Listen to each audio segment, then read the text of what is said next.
ಎಲ್ಲರಿಗೂ ನಮಸ್ಕಾರ. ಶಿಲ್ಪಾ ಕುಕ್ಕಿಂಗಿಗೆ ಸ್ವಾಗತ. ನೋಡ್ರಿ, ಇವತ್ತು ಜೋಳದ ಅಳ್ಳು ಹುರಿಯೋದು ಹೇಗಂತ ನೋಡೋಣ. ಮನ್ಯಾಗ ಸುಲಭವಾಗಿ ಹುರಿಬೋದು ನೋಡ್ರಿ.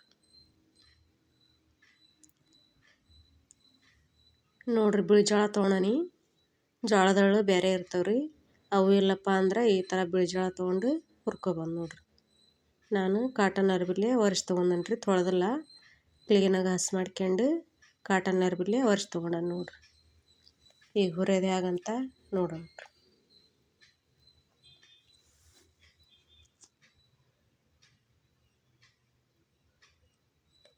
ನೋಡ್ರಿ, ಕಡಾಯಿ ಇಟ್ಕೊಂಡನಿ. ಉರಿನ ಸ್ಲೋ ಇಟ್ಟನ ನೋಡ್ರಿ. ಕಡಾಯಿ ಇಟ್ಕೊಂಡು ಉರಿ ಸ್ಲೋ ಇಟ್ಕೊಂಡು ಸ್ವಲ್ಪ ಹಾಕ್ಕೊಂಡು ಹುರಿಬೇಕ್ರಿ. ಜಾಸ್ತಿ ಉರಿ ಇಟ್ರೆ ಅಳ್ಳು ಲಘು ಏಳಲ್ರಿ. ಈ ಥರ ಉರಿ ಸಣ್ಣಿಟ್ಟು ಚುಚ್ಚುಲೆ ಕೈ ಆಡ್ಕೋಬೇಕು ನೋಡ್ರಿ. ಫಸ್ಟ್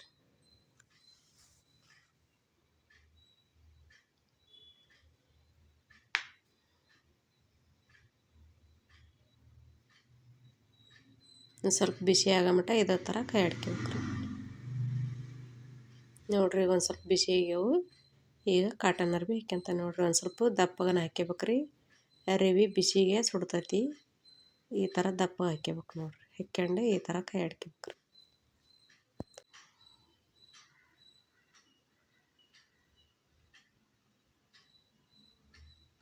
ನೋಡ್ರಿ, ಈಗ ಈ ಥರ ಅಗಲಗ ಮಾಡಿ ಹಾಕಿನ ಅರ್ಬಿನ. ನೋಡ್ರಿ, ಈಗ ಸಿಡಿಯಾಕತ್ತವು. ಕೈ ಬಿಸಿ ಆಕತ್ರಿ. ಚುಚ್ಕ ತಗೊಂಡ ಕೈ ಆಡ್ಕೋಬೇಕು ನೋಡ್ರಿ. ಈ ಥರ ಚುಚ್ಕ ಇಟ್ಟ ಕೈ ಆಡ್ಬೇಕ್ರಿ. ಬಿಸಿ ಜಾಸ್ತಿ ಇರ್ತೈತಿ.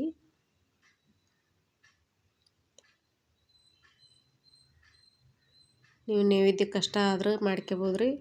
ಇಲ್ಪ ತಿನ್ಬೇಕಂದ್ರೆ ಜಾಸ್ತಿ ಮಾಡ್ಕೊಂಡಾದ್ರೆ ಇಟ್ಕೊಂಡು ಒಗ್ಗರಣೆ ಹಾಕ್ಯಂಡು ತಿನ್ಬೋದು ನೋಡ್ರಿ. ತುಂಬ ಟೇಸ್ಟಿಯಾಗಿರ್ತವೆ. ಒಗ್ಗರಣೆ ಹಾಕ್ಯಂಡು ತಿನ್ಬೋದು ನೋಡ್ರಿ. ಆ ಥರ ರೆಡಿ ಆಗ್ಯಾವು. ಈಗ ಮತ್ತೊಮ್ಮೆ ಹುರಿದು ತೋರಿಸ್ತೇನೆ ನೋಡ್ರಿ. ಮತ್ತು ಉರಿ ಕಮ್ಮಿ ಇಟ್ಕೊಂಡು ಈ ಥರ ಕೈ ಆಡ್ಕೊಂತ ಹುರಿಬೇಕ್ರಿ.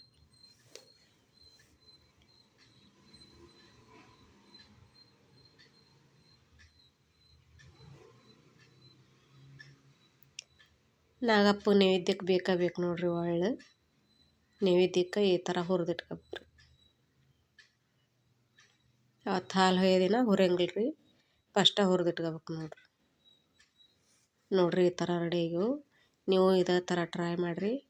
ನಾ ಮಾಡಿದ ರೆಸಿಪಿ ನಿಮಗೆ ಇಷ್ಟ ಆಗೈತೆ ಅಂತ ಭಾವಿಸ್ತೇನೆ ರೀ. ಲೈಕ್ ಮಾಡಿರಿ, ಶೇರ್ ಮಾಡಿರಿ, ಕಮೆಂಟ್ ಮಾಡಿರಿ, ಸಬ್ಸ್ಕ್ರೈಬ್ ಮಾಡಿರಿ.